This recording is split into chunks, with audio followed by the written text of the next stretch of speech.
Today I'm going to kind of, get into and discuss, the end of World War II, which, of course, pretty much from 1942, 43 up to like 1944, 45, the Allies, start to win, of course, over the Axis powers. I'll kind of get into some of the major events that kind of occur between 1942 and 45. 1942, of course, kind of when the turning point kind of takes off, I think, with the war. I think from last time I had, kind of gotten up to how, you had the Battle of Britain where, Hitler was, unable to, take Britain. And so he turned towards the Soviet Union to attack them in June of 1941. So that's kind of like one of the big turning points, I think, at that point. Pretty much the Eastern Front in World War II was the turning point, really, of World War II. Think if Nazi Germany had not invaded the Soviet Union, it's likely that Nazi Germany probably would have won the war. That's the main thing that would happen. And of course, the other thing that happened was Japan attacked the United States, Pearl Harbor, December 1941. And so the United States, of course, came into the war as well. So that's another turning point, of course, is in the war as well. So, like I said, today I'm going to talk about the later stages of the war from 1942 to 1945. If you look at this, you can see that at the time, by 1942, those are pretty much the powers that are in the war on both sides. You got the Axis powers, of course, with Nazi Germany, Empire of Japan, and Kingdom of Italy, of course, fighting on one side. Then the main Allied powers that fight the Axis powers, of course, in World War II. You've got Great Britain, of course, their empire, United States, of course, as well, Soviet Union, of course, Republic of China. You'll forget about that as well. I think the French come in at the end, 1944, 45, and also fight. So, well, there's a few other countries that kind of participate, like Canada and a few other, countries are kind of also in it as well, of course, in the war. But yeah, 1942, most historians kind of see that year as really when the war starts changing, when the Allies, put the Axis powers on the run in the war. And there's kind of like numerous battles that they always talk about that are kind of important. I think they kind of consider to be the ones that are the most strategic battles that really changed the war. The battles of El Alamein, which were fought in the so-called North Africa campaign, especially the one that was fought around October 1942. The second Battle of El Alamein was really, I think, considered the first turning point battle that really changed the war, they think. Battle of Stalingrad on the Eastern Front, where the Soviets defeated Nazi Germany. And then the Battle of Midway, I'll get to that later, in the Pacific, where the Americans defeated Japan in a naval battle. They consider that one to be pretty important also as well.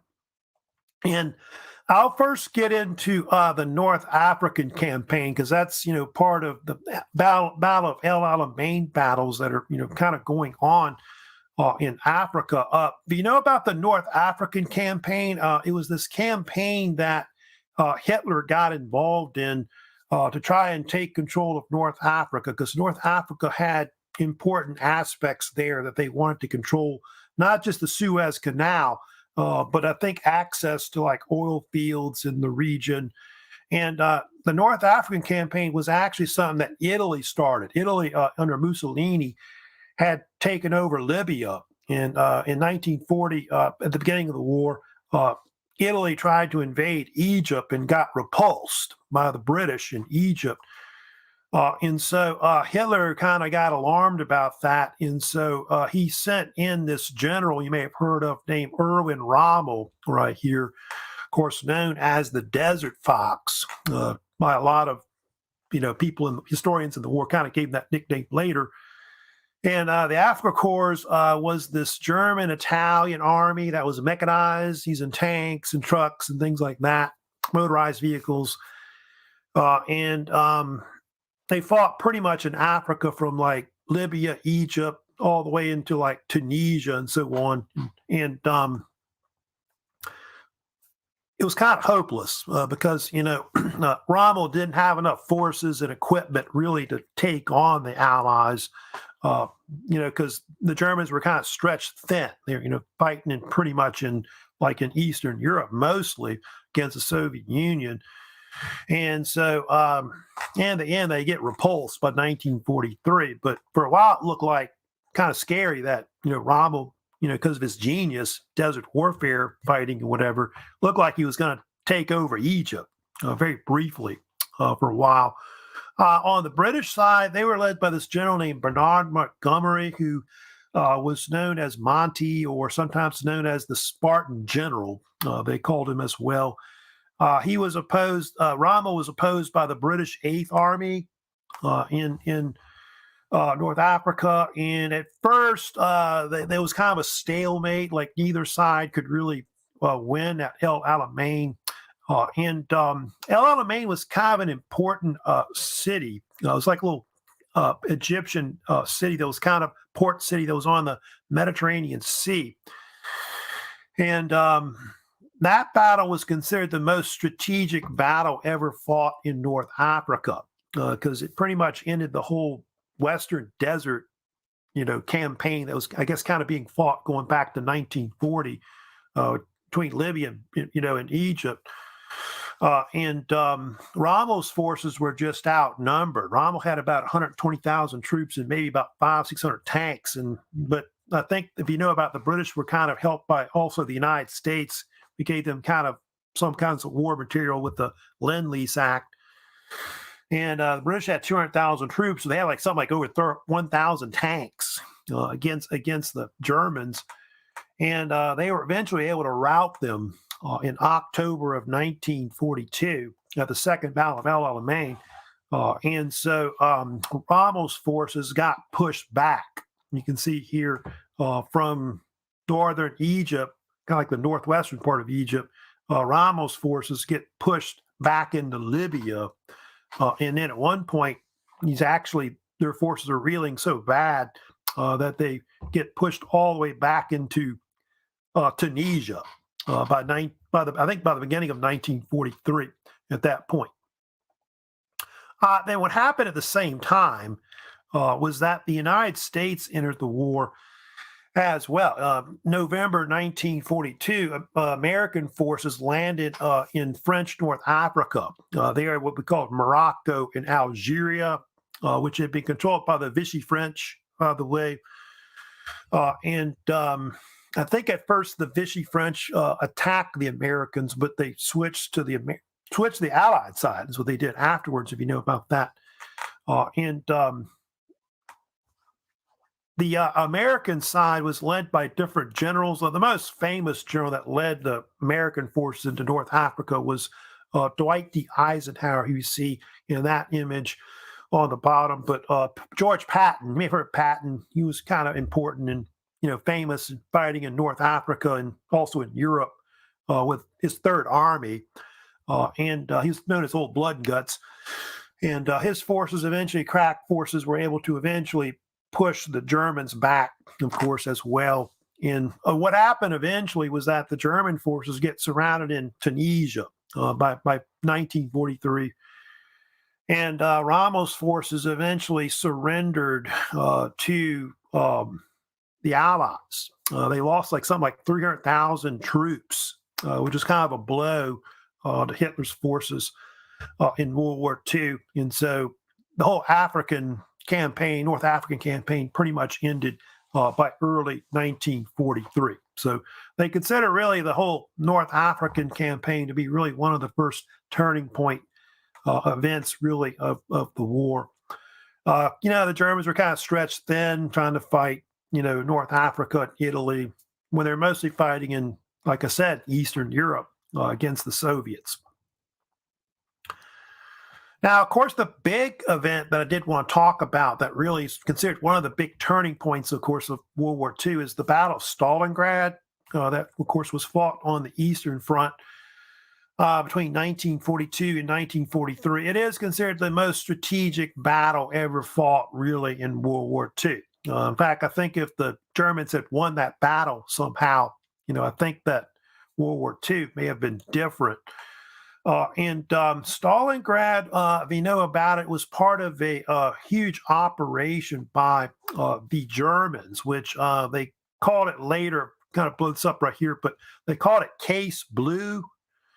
And Case Blue was part of this huge second offensive by Nazi Germany in 1942 to take control of the southwestern part of Russia. I think some historians thought that the Nazis should have, attacked maybe Moscow, seize Moscow, or maybe take Leningrad, I think was their option. But I think that the Germans needed natural resources, especially oil, because they were being kind of strangled by East and West. They had trouble trying to get, petroleum, for their war machine. And so you got the oil fields that are, close to the Caspian Sea and Baku, the Caucasus region.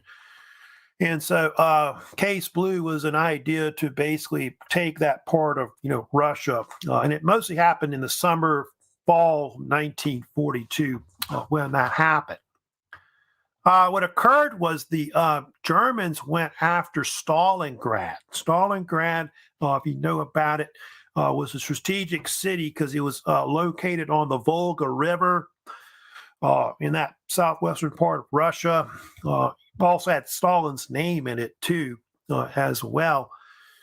And it led to very fierce close quarter fighting, like, street urban warfare by the end of 1942, if you know about like by October, November 1942, the Germans had taken, I want to say, close to 90% of the actual city of Stalingrad, but the city itself was just practically destroyed, in the actual battle itself. You see all the buildings there just totally wiped out, of course.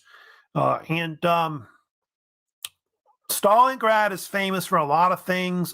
You know about it. It is considered to be one of the bloodiest battles ever fought in human history. The total amount of deaths, there's kind of debate about how many people were actually killed in the Battle of Stalingrad on both sides, but at least 1.5 million were killed, wounded, or more in the battle. Some even put it as high as like 2 million, to be exact. So it is considered to be one of the bloodiest battles, of course, ever fought in human history. So we to talk about these previous battles like Verdun, I think the Battle of the Somme, that were also pretty bloody as well. But Stalingrad pretty much just eats the cake, for the bloodiest battle of all time. What happened though was that the Germans took Stalingrad, but because of the winter, the fact that the Volga River had frozen over, the Soviets were able to use that to their strategic advantage, and so they actually did a counteroffensive in November of 1942, which was called, they call it different names, usually called Operation Uranus, is what they dubbed it. And the Soviet forces from the north and south of Stalingrad broke through and encircled the actual city. You can see in this actual map right here on the right. You can see where they broke through. And by the way, supposedly part of why they were able to break through was because of the fact that the weakest forces, which I think were Romanian, that were up there, the 3rd Romanian Army and the 4th Romanian Army, which were weak forces that were fighting with the Germans, they broke through there, and then they were able to encircle the actual German forces. Which ends up happening is the so-called German 6th Army get actually surrounded. And I think from November 1942 to February of 1943, basically they're forced to surrender because they can't get out. I think it was even a case where the Germans tried to send an airlift in there to help them out and get them out. But what ends up happening is one of the things that occurred, it's very, very famous that occurred, was that this general named Frederick Paulus, he would actually surrender to the Soviet side. Something like 265,000 men surrendered to the Soviets, and Paulus was like the only German field marshal to be captured, during World War II. So Stalingrad was really a blow to the German forces in World War II. They never really recovered. I know in July 1943, the Germans tried to counterattack with the Battle of Kursk, which I think was the largest tank battle in World War II. But that was repulsed too. And so after that, the Germans began losing on the Eastern Front. And from 1943 to 45, eventually the Soviet forces are going to invade from the east through Germany. So Stalingrad, in the sense, was the whole turning point really of the war. It was the most important battle, period. Let me go ahead and move on too. Now we also had the Allies, had taken over North Africa at that point. And they then decided to attack Italy next, like go into Italy, because I think if you know about by 1943, the Allies had this idea that they could possibly use Italy as a springboard to invade into Nazi Germany from southern Europe, like from a southern route, go up through Italy, basically, which they think that was the brainchild of Winston Churchill, that idea. They also wanted to open up like other fronts, to force Hitler to fight, multiple, locations, multiple fronts and things like that to weaken him more. And so that led to the Allied invasion of Sicily that occurred. You can see there, which that was called actually, invasion of Sicily was known as Operation Husky. Mostly involved, I think, American British forces under Patton and Bernard Montgomery. And see here that the Allies invaded from the southern part of Sicily. The British Eighth Army was involved, and also the U.S. forces as well. And it took them something like 5 weeks, roughly, from July 12th, you can see, to about August 17th, 1943, to eventually push the German-Italian forces off of Sicily right there. And what ended up happening was the German-Italian forces, after taking severe casualties, retreated back onto the Italian mainland. They got away, the rest of the forces. And the only thing about the fall of Sicily, of course, that happened by August of 1943, was Mussolini was kind of embarrassed about it, about the fact that this had happened. In fact, about 150,000 Italians were actually killed, wounded, or captured on Sicily by the Allies. And so because of that, he resigned as prime minister, and the fascists, lost power in Italy afterwards. And so Mussolini was put under house arrest at that point. And I'm sure they would have tried. Mussolini probably killed him later on. They could probably had him executed later, I'm sure, if they would have been able to put him on trial. But Hitler didn't want Mussolini to, be in their hands, in the Allied hands, and all that. And so, what happened when Mussolini was rescued in this thing called the Gran Sasso Raid in 1943, where German commandos saved Mussolini, and he was eventually whisked away. I think first to Germany, but they eventually put him in power as a dictator in northern Italy, which he would control kind of like northern Italy till the end of the war. Mussolini continued as a fascist dictator over they call it the so-called Italian Social Republic, which he would rule from 1943 to 1945. But it was kind of like a German puppet state, because the fact that the Germans kind of take over Italy afterwards. They take over the war, basically. But Mussolini will later be captured at the end of the war, and he'll be shot by Italian partisans. They'll eventually kill him and all that.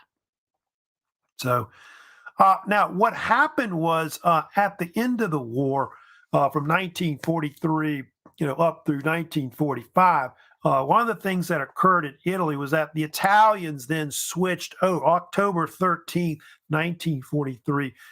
Italy switched to the Allied side. In fact, they actually declared war on Nazi Germany and Hitler. That basically brought on a new campaign called the Italian campaign that would last from 1943 to 1945. And it would take like almost 2 years, by the way, for the Allies to take most of Italy. In fact, the Italian campaign was pretty bloody. I think if you study about like 700,000 men were killed or wounded in World War II in Italy. And the Italian campaign was sometimes dubbed the so-called Forgotten War in World War II because of the fact that I guess they were fighting more in Europe, like in like France and Germany, and later in like Eastern Europe and all that. But it was kind of a pivotal campaign. I know that. But one of the weird things, because of the fact that there were, so many forces that were preparing to like attack into France, and you had, Eastern Europe kind of going on at that time. They had all these different nationalities that they brought in from all over the place. Like Britain brought in like troops from India, to fight in the war. In the United States actually had African American troops that fought in Italy. That's where they fought the most, like army type forces overall. And then the Japanese Americans also fought too in Italy as well. They recruited during the war also. That man you see right there in that image, that was the German general on the left named Albert Kesselring. He was actually the main general that the Allies fought in World War II. He was known as Smiling Albert, famous for his smile. You can see there with that picture of him. But Kesselring was actually a Luftwaffe general that was actually pretty good at commanding forces. And one thing that he did that was very famous in the Italian campaign, he used the terrain of Italy to their advantage, and used like kind of like fortifications or defense lines with the mountains and hills of Italy. And so that's part of why Italy was such a difficult slog. It was almost more like World War One, the way they were fighting. There were a bunch of campaigns that were kind of famous, like battles. The most famous battle they talk about is the Battle of Monte Cassino, which took place over about a 4 or 5 month period between January to May of 1944. That's where the Allies fought for control of this town that was south of Rome called Monte Cassino. It's very famous for this Catholic monastery that was up on a hill that you may have heard about, which the Germans were kind of using as a lookout and maybe partial defense.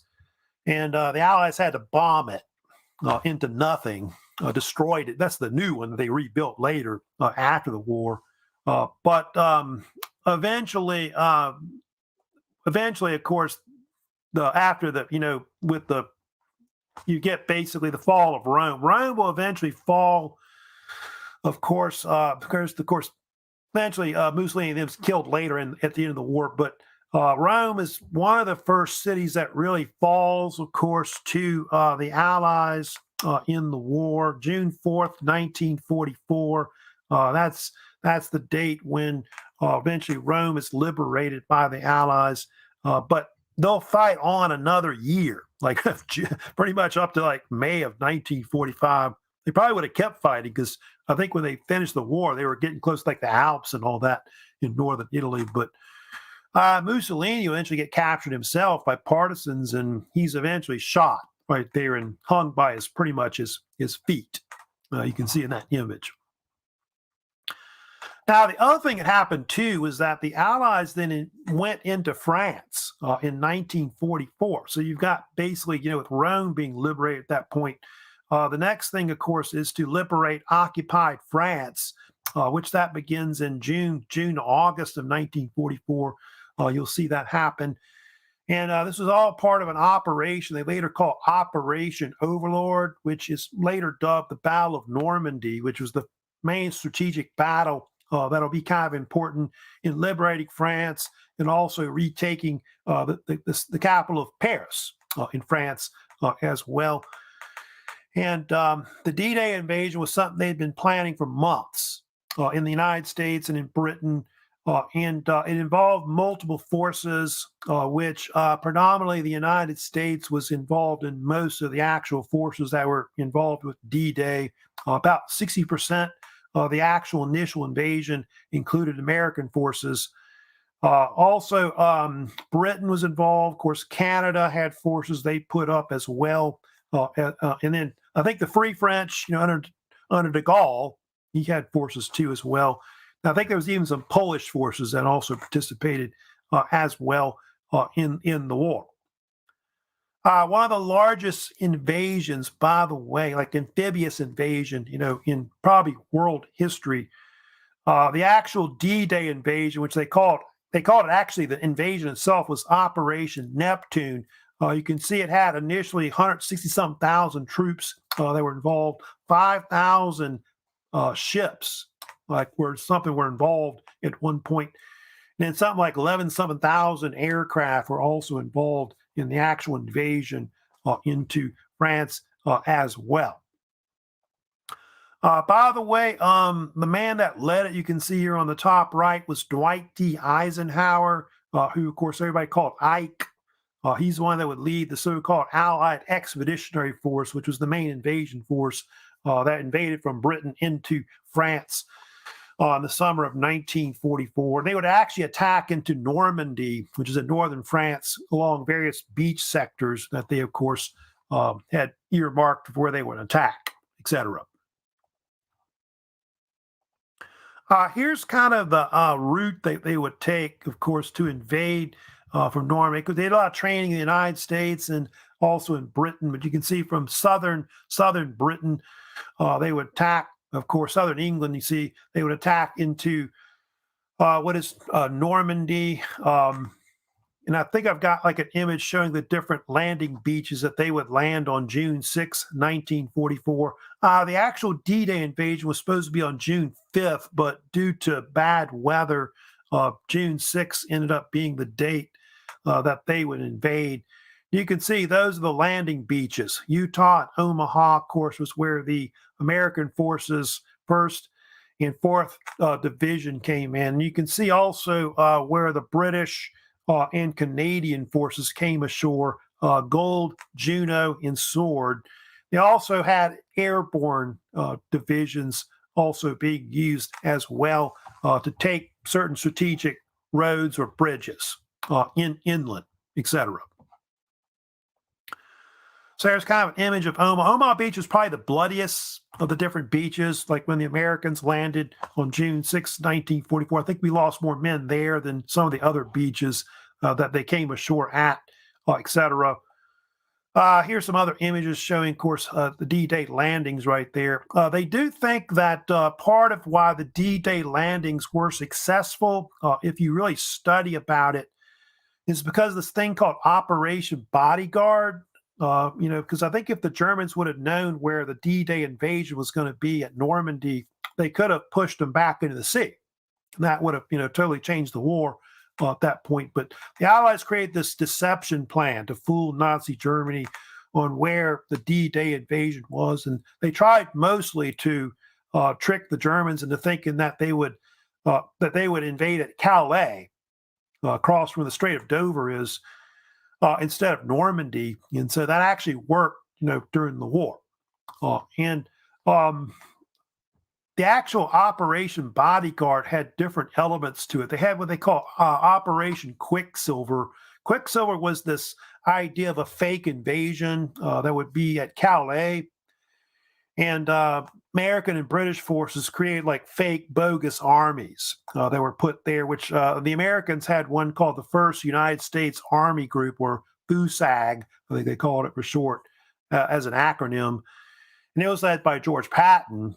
And the Germans really thought it was a real army, but it was actually a fake army. British had something similar to that too, where they tried to make it look like they were going to attack also from Calais. They had other fake invasions, like fake invasion of Norway, fake invasions in southern Europe as well. That were kind of also used as well. They even tried to use impersonators to make it look like certain generals that were famous and act like they were going to attack somewhere else. And so those kind of things were kind of used to kind of trick the Germans into thinking that the invasion was not going to be there. So that was important, because if they would have been, driven back in the sea, that would have been totally a turning point in the war, probably.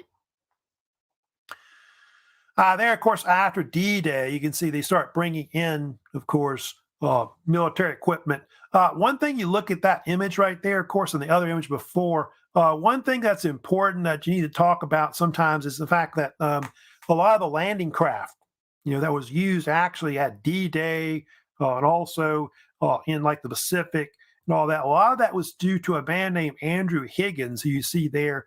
He developed a lot of the LCVP type landing craft that were kind of used basically to bring in, amphibious forces to attack landward. And they were often known as the Higgins boats. You may have heard about this.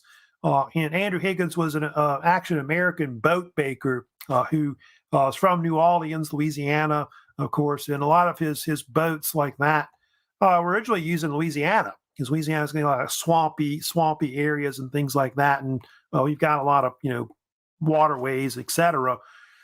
And so it's something he helped invent. And I think it was Hitler at once remarked that he thought that was part of why the Allies won the war, or were winning the war. And I think at one point he was known as the new Noah. I think was one of the things that Hitler kind of coined Andrew Higgins as kind of being. So Higgins boats was kind of a major invention that really kind of totally changed the war also as well for the Allies.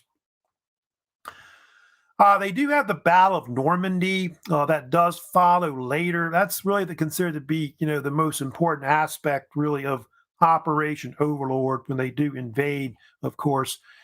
And from June to August 1944, that was the so-called Battle of Normandy, where what happened was the Allies took a lot of major cities in northern France, like Cherbourg, which had vital ports that were important. And also the city of Caen was also, in northern Normandy, was vital. And there was a case where the Germans under Hitler tried to counterattack. You can see in this image, but they got encircled by the Allies in the west. German 7th Army, I think, was surrounded at one point. And it was either called the Battle of the Falaise Pocket or Falaise Gap. I think they dub it sometimes. And most of Hitler's forces that tried to counterattack in the west almost got annihilated by the Allies, but some of them escaped at one point. And so Hitler's forced to abandon Paris at that point. And so by August of 1944, Paris is liberated, of course, by the Allies. American, British, French forces, of course, take it back at that point. And so basically, Nazi Germany is on the run, in pretty much in France at this point. So really, the Allied victory in France was pretty quick. They easily just defeated the Germans because most of their forces were fighting in the east, fighting against the Soviet forces. So now they do have this event that happens kind of between, the invasion of Normandy, and then of course you've got also the Battle of the Bulge. I'll kind of get to later that follows after that. They have this thing that happens where Operation Valkyrie occurs, also known as the 20 July plot in Germany, where there was an attempt by the German Wehrmacht, like the German military, to overthrow Hitler and take control of Germany in the war. And it was like one of several assassination plots to try to kill Hitler. But this one was the one that was the most famous, and I guess the one that came the closest to actually killing Hitler, believe it or not. And it took place in East Prussia, in this place called the Wolf's Lair. It was dubbed. And the Wolf's Lair was like one of Hitler's main military quarters on the Eastern Front, fighting against the Soviets. And there was this colonel who was in the German army known as Klaus von Stauffenberg, who you see on the right there. He actually was involved in a plot with other German military officers to overthrow Hitler.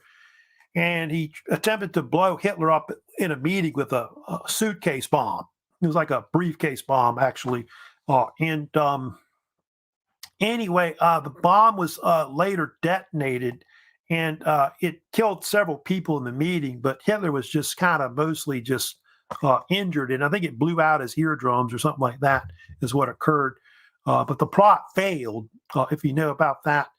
And a lot of the ringleaders that were involved in the Operation Valkyrie were eventually put on trial and executed. I think even Erwin Rommel, if you know about it, Rommel was implicated in it in the whole July 20 plot, and he was actually forced to commit suicide.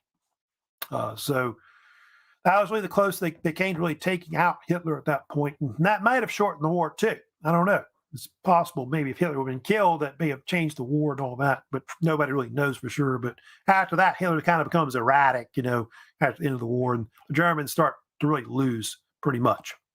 That's the next thing that happens. You get the collapse of course, the Third Reich that follows between 1944 to 1945. They do have several battles that kind of follow afterwards that are kind of important. I'll talk about the Battle of the Bulge that happened pretty much at the end of 1944. Then you got the fall of Berlin that follows after that in 1945. The Battle of the Bulge, that particular battle was considered really one of the most bloodiest battles that were fought, of course, in the European theater in the West. Really, the two battles that were the bloodiest were the Battle of Normandy.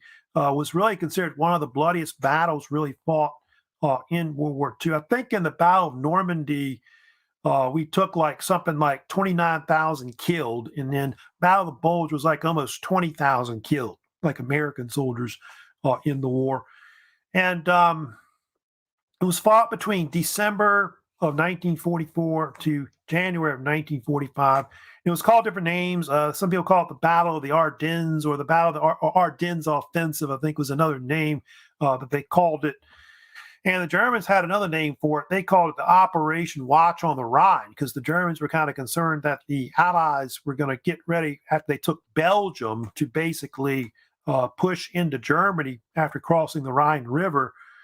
And so they wanted to try to stop the Allies before they can push into Germany.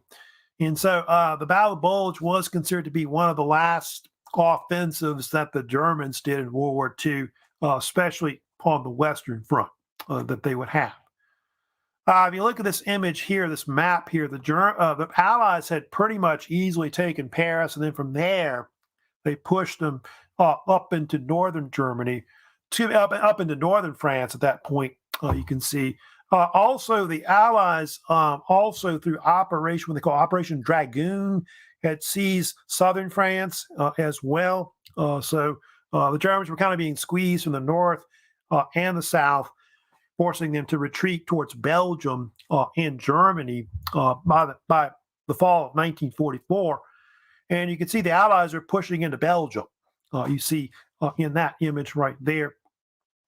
But what happens, Hitler in December does this desperate offensive where he takes, I guess, the bulk of his army and a lot of his main tanks that he's got left, and he attacks the Allied forces in what is the Ardennes forest. In fact, it was considered one of the last, really a winter offensive. You study about this, it was like really the first winter offensive they had since, I want to say, Frederick the Great, going back to like the 18th century. And the plan was to basically kind of a repeat of 1940. They were going to try to break through the Ardennes forest like they did back then, and then split the American-British force in half, like they did in 1940.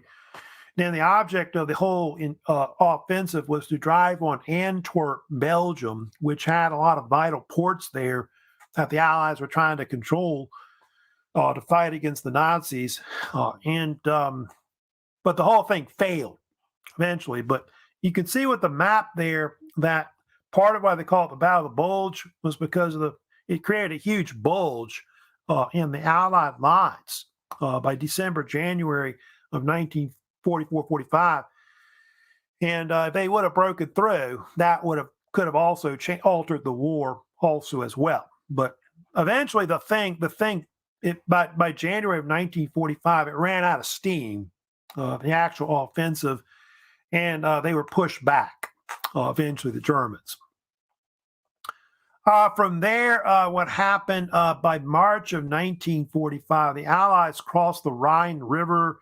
They'll eventually push into, um, they'll push like into Germany, and then also the Allies also push at one point into Austria. They actually reach all the way down into Czechoslovakia by about May of 1945.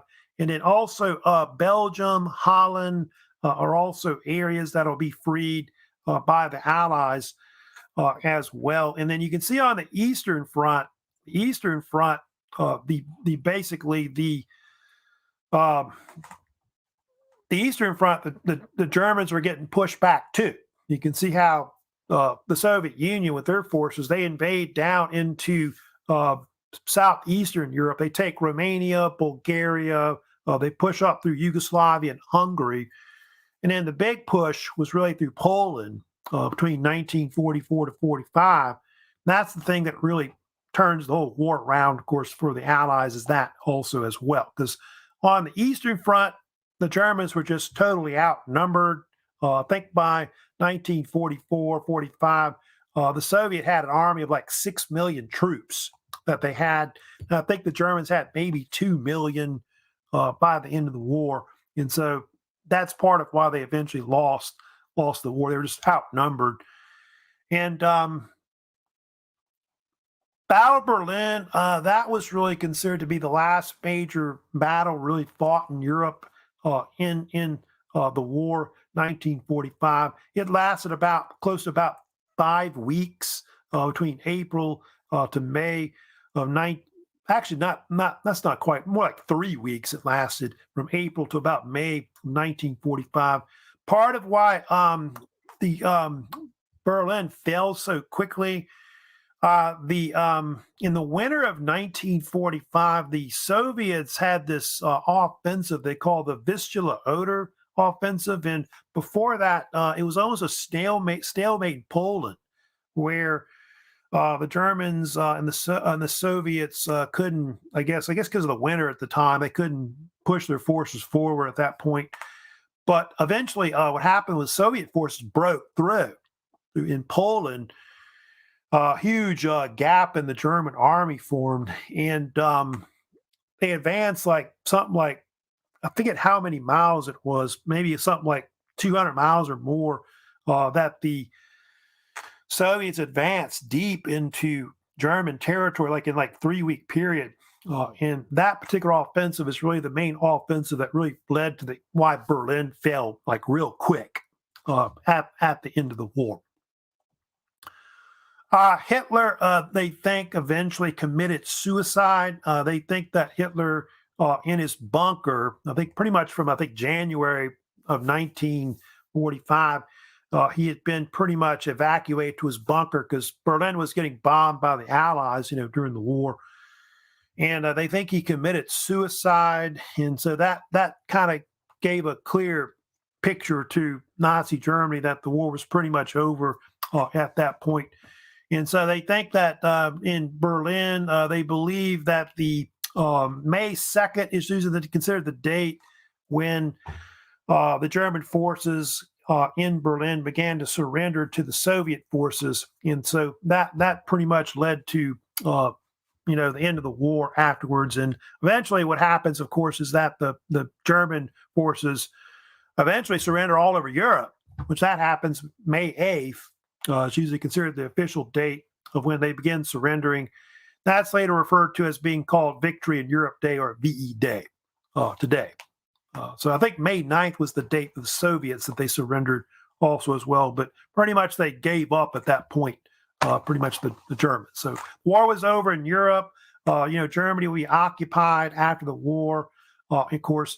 And we'll see later that the Cold War, part of what starts after World War II, is because the Allies actually occupy it. They divide it up, with an occupation zones and all that, and that's the catalyst that'll later lead to the Cold War conflict that follows. Now I'm going to move on and talk for a few minutes too about the Pacific campaign as well. The United States also had to fight Japan. We were fighting them, in the Pacific part of Asia, as we were fighting the Nazis in Italy also as well in Europe. And the Pacific Campaign was fought between 1941 to 45. A lot of it was, of course, we were trying to reverse, what happened at Pearl Harbor. The fact that, our Pacific Fleet had been badly damaged right there. And then the Japanese had come in and taken over parts of the Western Pacific, like the Philippines and other islands as well. And so we were part of a huge campaign basically to get back territory that had lost. And we also wanted to try to defeat Japan, maybe in Asia also as well. And that was a pretty bloody campaign. A lot of Americans, of course, were killed in the Pacific also fighting against the Japanese. I'll kind of talk about strategic battles that were kind of important in the Pacific. One of the most important early on that they usually talk about is the Battle of Midway that was fought in early June, first week of June of 1942. They consider that one to be really the most strategic battle that was probably fought in the Pacific campaign against Japan. And it is considered one of the several turning point battles of World War II. And I talked about like Second Battle of Alamein and Stalingrad, of course, also in 1942. 43 as well.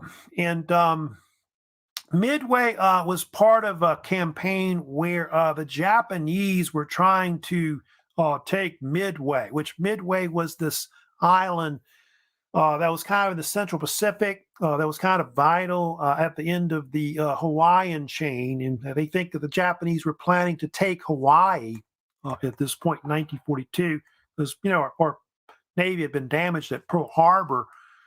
But the Pacific Fleet, which was led by Chester Nimitz, Admiral Nimitz, if you know about him, pretty famous commander in World War II, naval commander. The Pacific Fleet were outnumbered, if you know about that, at Midway, etc.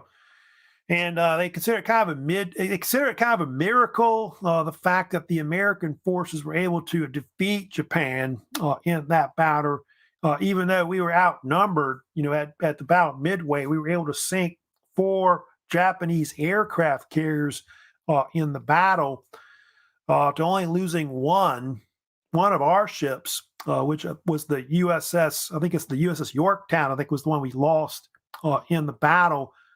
Which is in that image. It actually sank afterwards. But that was kind of important. They think that the Battle of Midway was a vital battle because it allowed the United States to kind of go on the offensive against the Japanese. And, Japan losing those 4 critical carriers at Midway was something that they had a hard time trying to replace. It was kind of unreplaceable damage, not just in ships, but also great pilots. I think they say they were lost too afterwards. And so Midway is going to allow the United States to kind of go on the offensive and eventually take back, islands in the Pacific. One thing that's famous about the Pacific campaign is the United States has a strategy that to, take back, the Pacific from Japan. It was usually called either the island hopping strategy, or some people called it also leapfrogging also as well. And so we would try to take back, various vital, islands that were strategic. I think they had some where they bypassed some islands and then take all of them back, and stuff like that. But it had to, have this coordination and cooperation between the different branches of the military. So, U.S. Navy was obviously involved the most because of fighting in the Pacific and all that, but also involved, U.S. Marines, also U.S. Army forces that basically were involved in the war, etc. And the 2 main leaders that really led the Pacific forces of the American side against Japan were Chester Nimitz, who you see on the left, who was like the chief admiral that led pretty much the U.S. Navy in the Pacific. And then on the right, you had Douglas MacArthur, who, of course, of the U.S. Army as well. He led the Army forces, of course, in the Pacific. And so those two men pretty much were the ones that kind of did all out of the military planning. They had different ideas about what they wanted to do. I know Nimitz favored using the Navy, Marines, and things like that to attack through the Central Pacific because they thought that the Mariana Islands were kind of strategic because they could use them as, for bombing Japan from the air and things like that, like they were doing Germany, of course, in Europe as well. Now, MacArthur on the right had his ideas. He wanted to attack the southern Pacific because he thought that the Philippines were vital, New Guinea was vital, and things like that, because they were close to Australia. And Australia was kind of important, too, because it was being used as a main base to supply the Allied forces, fighting against Japan, in the war. So they had different strategic battles that were important, like Battle of Guadalcanal. They considered between 1942 to 43. That was really considered to be the first really sets of battles that are really important, for fight to control the Solomon Islands, which are, Solomon Islands are vital because they were close to Australia in New Guinea, and Japan was attempting to try to take New Guinea because they would have taken that, they could then obviously attack Australia, maybe seize that. I don't know, possibly as well. And so U.S. forces were brought in to fight over, control of Guadalcanal, which had important air bases that were there that they wanted. And it's really one of the first battles where U.S. Marines were involved, in World War II in the Pacific. And U.S. forces suffered something like 15,000 casualties trying to take Guadalcanal. The Japanese suffered something like 19,000 killed. They lost, I think, more than half their force trying to, keep control of it at that point. But eventually they were able to push the Japanese out. And that led to them kind of going on offensive from there and leapfrogging to, other islands from there afterwards. Yeah, you can see there kind of an image, looking at Guadalcanal on the bottom. And you have other islands like above, like Battle of Savo Island, like above there was kind of vital. They often call that area in the middle of the slot that ran between, I guess, Guadalcanal and some of the other islands that are kind of above that in the Solomon Islands chain, close to New Guinea. From there, if you know about it, they then took the Gilbert Islands, which are kind of like above that, kind of to the northeast of that. With I think the most strategic battle they fought, Battle of Tarawa, fought November of 1943. That was vital from there. And then from the Gilbert Islands, they would then take the Marshall Islands, like above that also as well. So slowly they took those ring of islands that were, eastern part, central part, southern part of the Pacific right there. They would take those first, and then from there, they would push westward toward the Mariana Islands, toward the Philippines, etc.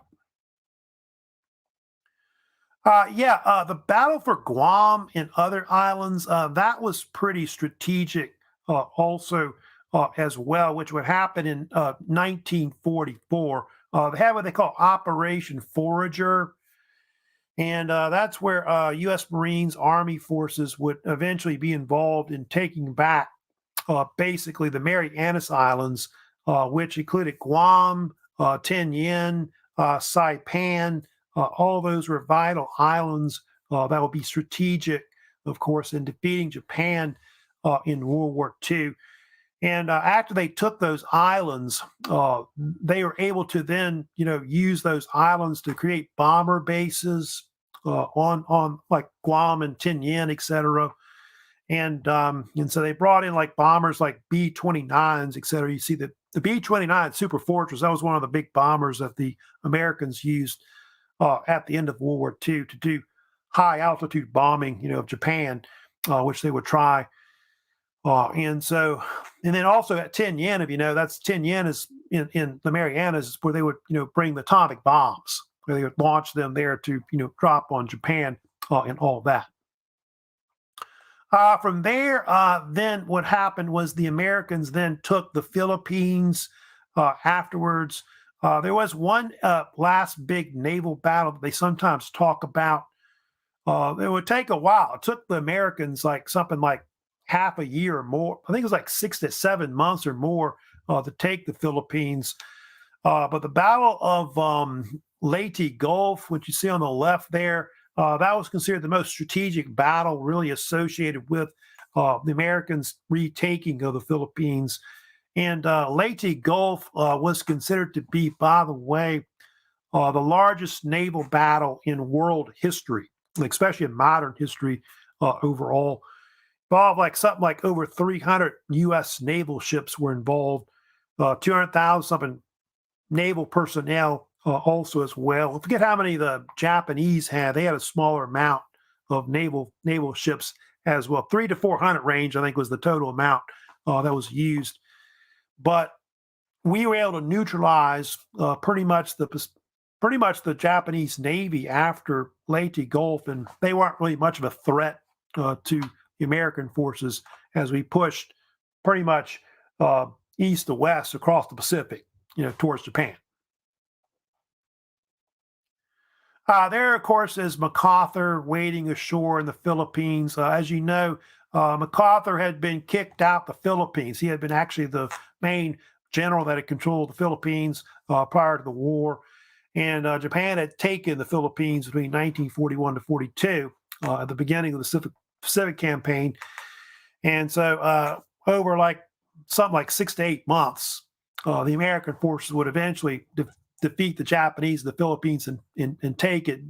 Some people debate whether it was really needed, to take the Philippines, but it was something that he had promised. I think back in 1942 when he said, "I will return." It was his famous quote, of course, about returning to retake the Philippines. Of course, later in the war, going to like 1945, they had also these other strategic battles that were kind of important at the end of the war. You have also the Battle of Iwo Jima, which took place between February to March of 1945. That was part of an operation that was called Detachment. It was dubbed, and it was considered one of the most famous battles fought by the U.S. Marine Corps in World War II. Of course, included in the Marine Corps hymn later, as you know. And what happened was the Americans wanted to seize Iwo Jima, which was, if you know about Iwo Jima, it was this important island that was in the Bone-In Islands. And they wanted to use that island, which was like a volcanic island. They wanted to use it for like a strategic island for close support bomber bases that they could use to, I guess, allow B-29s to land there, like in case of emergency, like their planes damaged or whatever. And so over like a period of like, I think it took them like 36 days. It was about the amount of time it took. The U.S. Marines were involved in seizing the island. And to a lot of casualties, by the way. I think the total casualties actually of the Marine Corps was like 26,000 killed or wounded in the battle. And the Japanese, who had, I think, close to about 20,000 men dug in on the island, even like in tunnels, a lot of them fought to the death, very tenacious. Only like 200 or so surrendered, I think, at one point, and they had to basically just kill them all. That's what it amounted to. If you know about Iwo Jima, it's very famous for the so-called raising the flag on Iwo Jima, which was part of also a photograph that was taken by a photographer named Joseph Rosenthal. He took that picture. And if you know about the flag, raising the flag on Iwo Jima, it became one of the most famous, iconic photographs ever taken, in World War II. And it took place on the summit of what they call Mount Suribachi, which is kind of on the western part of the island. And of those, by the way, 6 Marines that, by the way, lifted the flag on Iwo Jima, 3 were killed in the battle, 2 others were wounded, and I think there was only 1 man that actually was unscathed. Was Ira Hayes. He was an American Indian. He later became an alcoholic after the war. By the way, I think he died young in 1955. But uh, nobody was pretty much all those men were, in the end, were really not unscathed. That kind of thing. So very iconic. That picture might be the most famous picture ever taken, probably in World War II. Maybe the other one was when the Soviets raised the flag over Berlin. May have been another one that was also kind of famous as well. They also had Okinawa as well. Okinawa was another one of the last major operations that you really have in the Pacific with the American side. That's where we seized Okinawa, which Okinawa is one of Japan's home islands. They were kind of south of Japan. And the idea was to take that island, and then what we were going to do, we were going to use that island to leapfrog and invade Japan itself. What they were going to call Operation Downfall, I think it was going to be called, basically, which never happened. But Okinawa was really the last major battle, really, of the Pacific War. That's important. Called Operation Iceberg. It involved American U.S. Army forces and also Marines. And it was one of the bloodiest and largest amphibious invasions that really took place in the Pacific. American side, we suffered a lot of casualties, of course, in that particular campaign. We suffered something like 60, 70,000 men were killed and wounded in Okinawa. I think it was almost like 13,000 Americans were killed on Okinawa. And the Japanese had something like 120,000 troops that they had total that were defending the island. 110,000 fought to the death. And they were all killed. Very few of them surrendered, of course, at Okinawa. You can kind of see a map of the island, of course, on the left. So they had to take the northern part of the island and then also the southern part of it also as well. But they were very, like I said, the Japanese were very tenacious. They didn't want to surrender, basically, their forces because it's so close to Japan and all that. But they pretty much, like I said, fought to the death. Now, the Americans also experienced something else, if you know about this, at the end of the war in the Pacific. The Japanese tried to rely also on kamikaze forces at the end of the war, which was kind of something that's kind of famous. And between 1944 to 45, the Japanese used suicide planes to try to attack the Americans and try to stop their invasion in the West. And it was pretty bloody. They did sink about something like 34 ships. The kamikaze pilots damaged about 368 ships, you can see also as well. And it ended up with kill over at one point kill or wound like over 9,000 men were actually and so you have ships like the USS Bunker Hill you're looking at right there at the Battle of Okinawa that was badly damaged, and I think if that was sank or not afterwards, but that was one thing where the Japanese kind of got desperate, at the end of the war, was the so-called kamikaze pilots that they had. Now, the Americans were also developed something you probably have heard about, which is the Manhattan Project, which was an idea that Franklin D. Roosevelt started, which was the secret U.S. Army project to create a super weapon to defeat Germany and Japan and knock them out the war, which in the end would develop, an atomic weapon or atomic bomb, as they would call it right there. So-called Manhattan Project. And the Manhattan Project was something that they started back, I want to say around 1943. And over time, it was ran by this U.S. Army general named Leslie Groves. He ran the Manhattan Project, and he was this engineer that was part of the U.S. Army Corps of Engineers. And if you know about Leslie Groves, he was very famous for designing and constructing the Pentagon building. That would eventually be where the main headquarters of the U.S. Defense Department, would be over time, which I think they say the Pentagon building was the largest building, one of the largest buildings ever built in the world, like office type building and things like that. So yeah, he's famous for that. And then of course afterwards he would run the Manhattan Project etc. And there were different, scientists that were involved. The most famous was J. Robert Oppenheimer, who was an American physicist and professor at the University of California at Berkeley. And he was one of the main professors that was or scientists that was kind of involved in designing and developing the atomic bombs, which most of those, if you know about it, would be built at Los Alamos. Los Alamos, New Mexico, is where they would design the atomic bombs for the war. And Oppenheimer was later nicknamed the father of the atomic bomb because of being the brainchild behind it. But he also realized that this new kind of weapon could destroy the world, which it still could, today. We could still have World War III and nuclear war. And at Los Alamos, they eventually designed and built several bombs there. The first one they built was called the Gadget, which you see there, which was a nickname. They called it that because they didn't want people to know what they were building. So they would tell them it's called the Gadget. And this actual bomb was completed in July of 1945, and it was tested, by the way, near Alamogordo, New Mexico, the date of July 16th, 1945, the so-called Trinity test, as they would call it.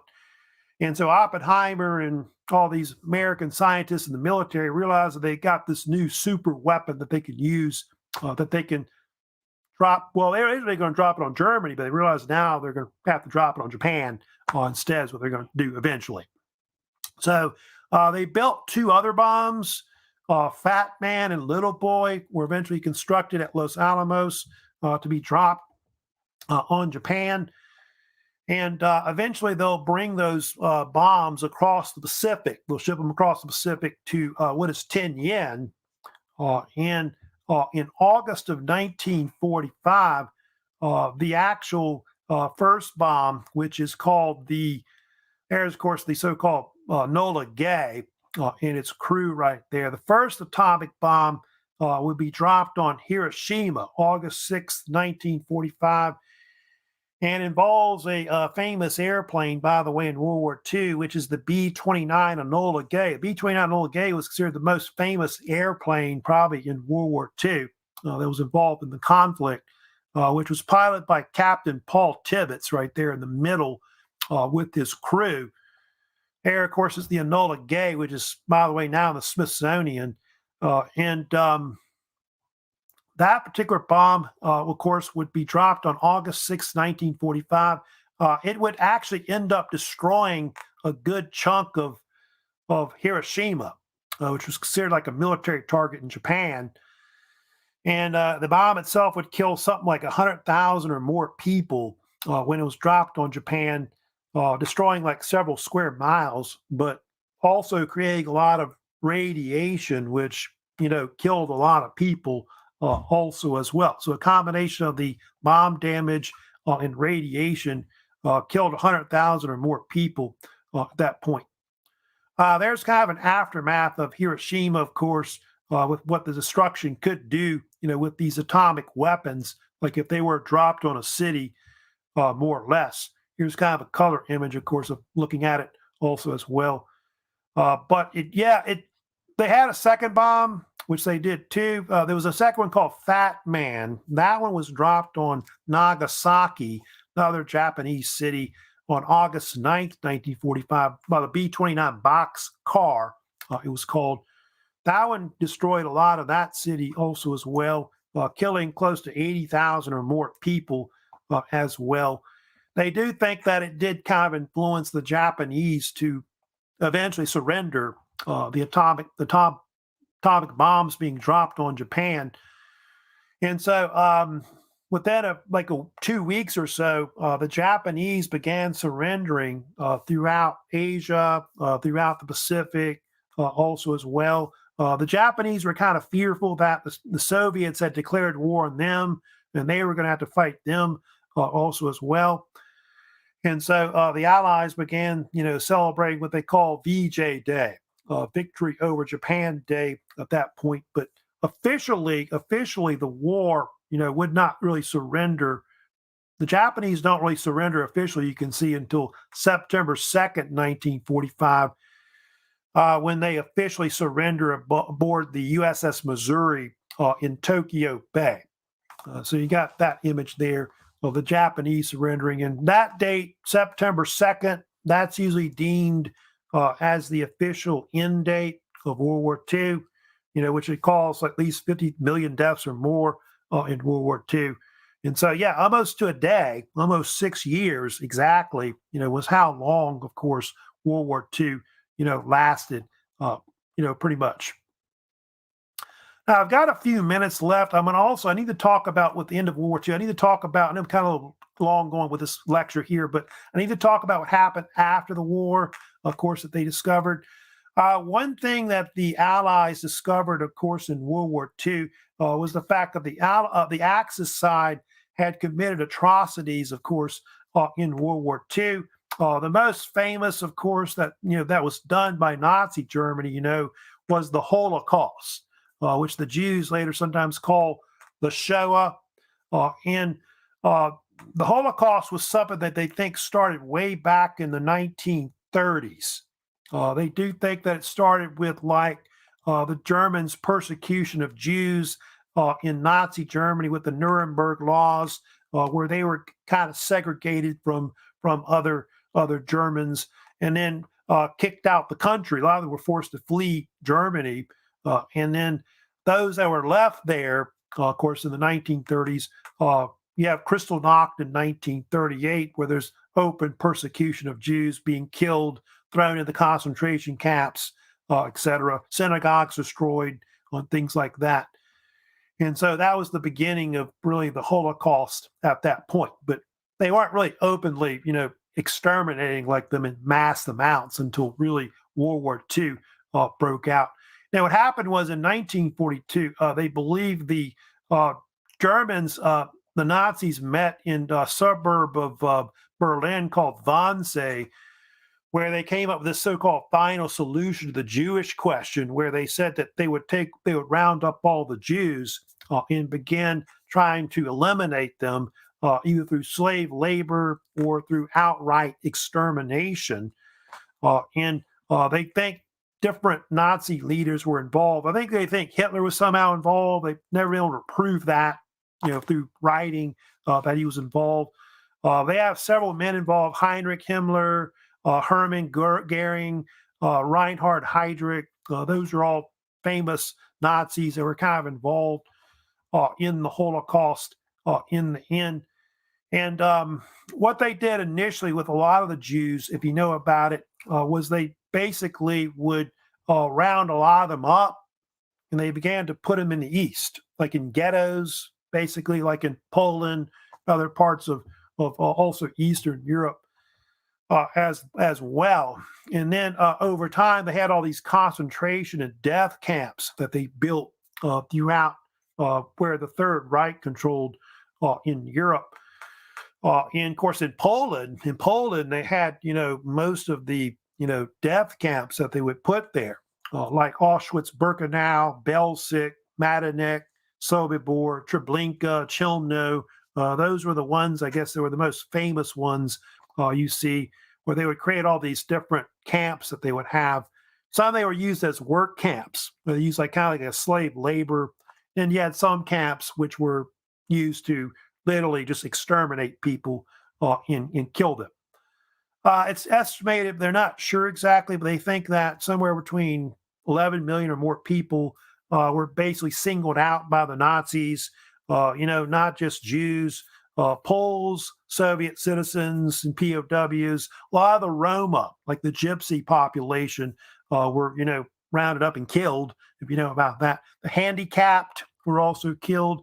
A lot of political religious dissidents like priests and so on were also killed. People that were homosexual as well.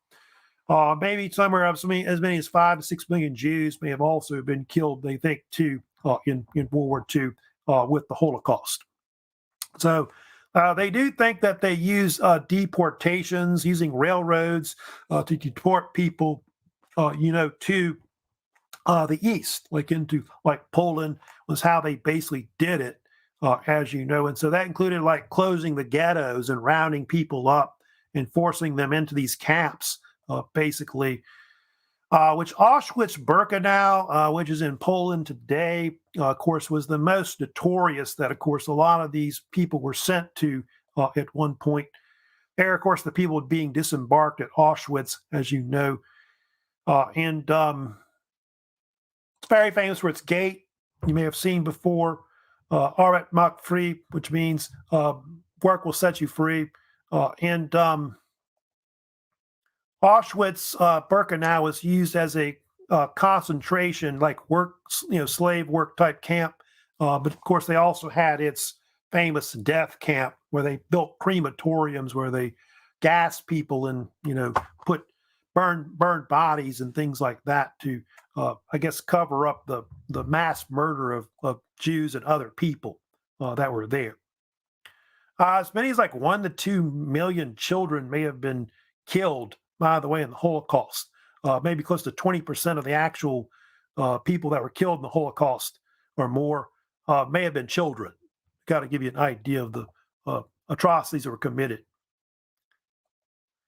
There's some of the crematoriums that were used, which I think were used in the actual concentration camp. Most of the crematoriums that they used to cremate a lot of the dead that they gassed or whatever, a lot of them were destroyed by the Nazis. Now, they do have the Nuremberg trials I did want to mention too as well, which happened between 1945 to 46. Yeah, because of the Holocaust and other war crimes that were uncovered by the Allies after World War II, they had a series of war crime trials that were put on at Nuremberg, Germany. And a lot of the Nazi leadership that survived the war were put on trial, and a lot of them were found guilty of a lot of these war crimes and genocide associated with the war and the Holocaust. And it included famous men like Hermann Goering. Goering was the highest Nazi, I think, that they kind of found, arrested, and put on trial. If you know about it, Hitler and Himmler, et cetera, killed themselves at the end of the war. But Goering was the most famous that was put on trial. He was found guilty, but later kind of avoided the hangman's noose by committing suicide. Rudolf Hess was another one who was like at one point one of the secretaries of Hitler that was also found guilty and sent to prison. Wilhelm Keitel, Alfred Jodl, they were later put to death. So was Joachim von Ribbentrop. He was one of Hitler's foreign secretaries. He was executed after the war. Albert Speer, may have heard about him, Hitler's architect.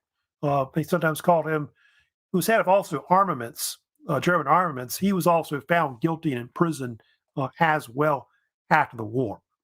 There's Hermann Goering right there, of course, at the Nuremberg trials. The Japanese had the same thing too. They had the so-called Tokyo war crimes trials that they had as well. That was established, that happened between, by the way, April to November of 1946. That happened after MacArthur took over Japan, because, the United States would occupy Japan and rebuild it after World War II. And a lot of the Japanese leaders like Hideki Tojo, were put on trial. Tojo's in the far left in that picture with the glasses on. And he was actually found guilty and hanged for war crimes in 1948. So basically, a lot of the people that were involved with Axicide, a lot of them were punished, after the war had ended. And so that was one of the things, one of the aftermaths, of course, of the war that was kind of very painful. By the way, the amount of deaths in World War II, like I said, was close to 50 million. And you can see here that the countries that suffered the most were Soviet Union and China, had the most deaths in World War II, which is kind of debated about how many people were killed in the Soviet Union. It's over 20 million, maybe, they think, in deaths, including soldier deaths, civilian deaths. China was pretty high, too. It was close to 20 million that was also killed as well in the war. Poland also as well. Poland was like, I want to say close to 5-6 million. They were probably killed in the war overall. And then Germany after that was pretty bad too.